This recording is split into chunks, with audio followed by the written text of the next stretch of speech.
নমস্কাৰ সকলোকে, মই ৰিম্পী। আজি ওলাইছোঁ এটা বিহুৰ ফটোশ্বুটৰ কাৰণে, কাৰণ এইকেইটা দিন দেখিয়ে আছোঁ ইনষ্টাগ্ৰামত সকলো ছোৱালীয়ে বিহুৰ ফটোশ্বুট কৰি আছে আৰু মইনো পিছ পৰি থাকিমনে, সেইকাৰণে ময়ো ওলালোঁ বিহুৰ ফটোশ্বুটৰ কাৰণে। আৰু সাজি কাচি মই মাৰ লগত আহিলোঁ আৰু পুলক দাদাহঁতে আগতে গৈ লোকেশ্যন চালে ক'ত ফটো উঠিলে ভাল হ'ব। আৰু মোৰ ইনষ্টাগ্ৰাম প্ৰফাইলটো চালে আপোনালোকে গমেই পাব যে মই যিমানবোৰ ফটোশ্বুট কৰিছোঁ সেই সকলোবোৰ পুলক দাদাৰ তাতে কৰা।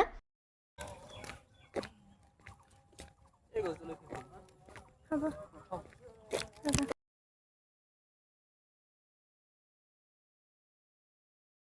আমি আহি লোকেশ্যন পোৱাৰ পিছতে নিজৰ কামত লাগি গ'লোঁ, কাৰণ যিহেতুকে আমি আহি পোৱা দেৰি হ'ল, সেইকাৰণে বেলি নপৰাৰ আগতে আমি আমাৰ ফটোশ্বুট কমপ্লিট কৰাৰ কথা।